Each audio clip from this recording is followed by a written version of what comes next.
जय बोले। चित्रकूट की दिव्य यात्रा करने के बाद आज हम गुप्तेश्वर पीठ में अपने आराध्य देव के सामने बैठे हुए हैं। हमारे आराध्य भगवान शिव है। गड़बड़दास ने पूछा था, गुरुजी शनि और राहु क्या क्या खेल खेल सकते हैं, इसके विषय में आप कुछ बताइए, कुछ प्रकाश डालिए। जीवन में शनि और राहु का काफी प्रभाव होता है अनेक कार्यों में। ये दुखदायी ग्रह हैं, जैसे कि भाई भाई का बंटवारा। इसकी बात याद आई। आप सुनिए।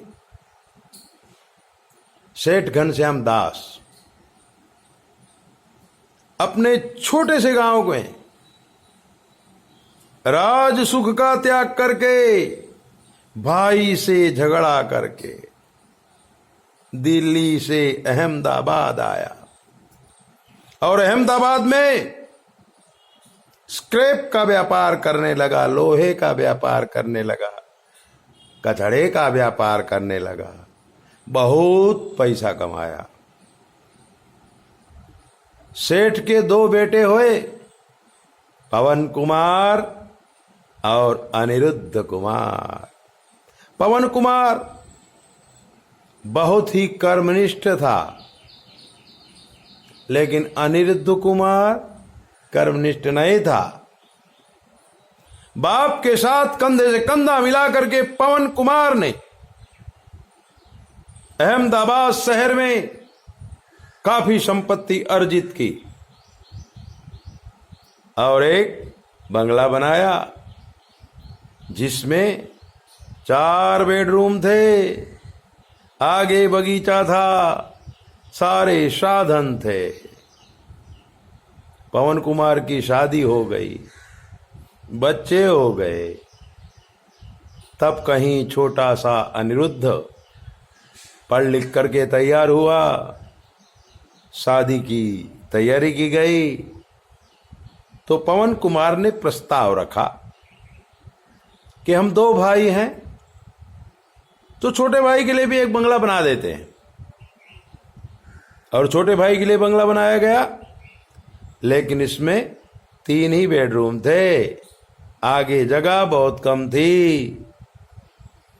व्यापार चल रहा था, अनिरुद्ध की शादी हो गई। थोड़े दिनों में तो अपने पुराने घर में रहे, लेकिन औरत का स्वभाव ठीक न होने की वजह से छोटी औरत, छोटी बहू अपने पति को बोली कि जब हमारा बंगला बना है तो हम वहां क्यों ना रहे।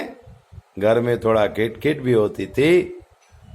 अपनी पत्नी को लेकर के अनिरुद्ध छोटे बंगले में चला गया, जिसमें 3 बेडरूम थे। 1 बेडरूम का ही फर्क था, थोड़ी आगे बगीचे का फर्क था। समय चला गया। एक दिन अनिरुद्ध की बीवी ने अनिरुद्ध को चढ़ाया कि पापा हैं, तब तक फैसला कर लो और व्यापार में भी आधा ले लो, और जो 4 बेडरूम का बंगला हम ले ले में, 3 बेडरूम का बंगला भैया को दे दे में, क्योंकि भैया ने अभी तक तो बहुत सुख भोगा, अब हम लोग भोगें। ऐसा एक कला उनके घर में व्याप्त हो गया। एक कला का कारण क्या था? शनि और राहु उस छोटी बहू के मस्तक में घुस गए, घर में झगड़ा होने लगा। इसी से तो दूसरे बंगले में रहने को गए थे। यहां तक बाप की जगह जो बड़ा भाई था, उसके साथ भी झगड़ा होने लगा। झगड़ा होते होते बात जब पिताजी के पास आई, सेठ घनश्याम दास के पास। सेठ घनश्याम दास हमारे पास आए थे, दोनों बेटों की कुंडली दिखाई थी। हमने कहा बहुत अच्छी है, लेकिन बहू के घर कुंडली में शनि राहु का योग हो गया है, तो वो तो झगड़ा करा देगा, आपके परिवार को अलग होना पड़ेगा। तो क्या करें? हमने कहा थोड़ा पूजा पाठ करो तो आपका व्यापार खंडित ना होए। लड़के तो अलग अलग ही रहते हैं, लेकिन जब दुकान में आए तो बड़ा भाई, छोटा भाई, और दोनों मिलकर के व्यापार करेंगे तो व्यापार बहुत आगे चला जाएगा।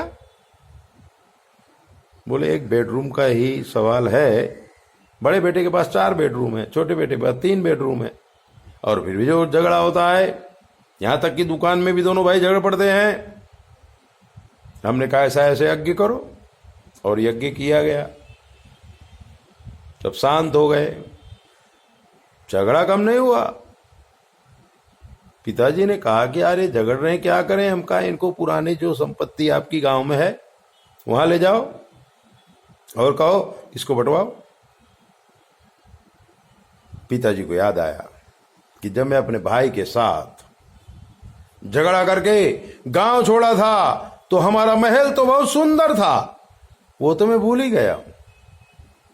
एक दिन दोनों बेटों को बिठा करके बाप ने कहा तुम्हें छोटी छोटी चीजों के लिए झगड़ा करते हो, चलो मैं दिखाता हूं। मेरी जन्मभूमि में खजाना गड़ा है, अरबों खरबों का माल गड़ा है। अब दोनों बेटे ललचा गए। पिताजी के साथ दोनों बेटे गांव के लिए निकले। 2 ही आदमी को बैठने की सीट थी। पिताजी के पास थोड़ी देर बड़ा भाई बैठता, थोड़ी देर छोटा भाई बैठता, थोड़ी देर बड़ा भाई बैठता, थोड़ी देर छोटा भाई बैठता। ऐसा करते करते यात्रा पूरी हुई, गांव पहुंचे। गांव का जो महल था उसमें कबूतरों का डेरा था, सुनसान हवेली हो गई थी। बच्चों ने पूछा ये क्या है। पिताजी ने कहा तुमको ही दिखाने के लिए तो लाया हूं।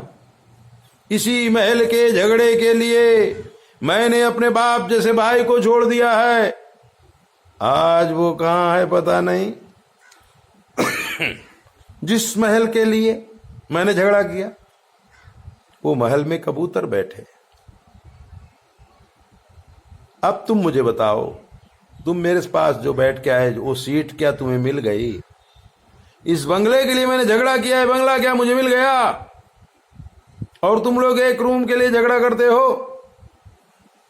जैसे हम सीट पर बैठ के मुसाफिरी किया, ऐसे ही मकान में बैठ के मुसाफिर करना है, और इस शरीर में बैठ करके भी मुसाफिरी करना है। जाना कहीं और है, कुछ भी ले जाना नहीं है।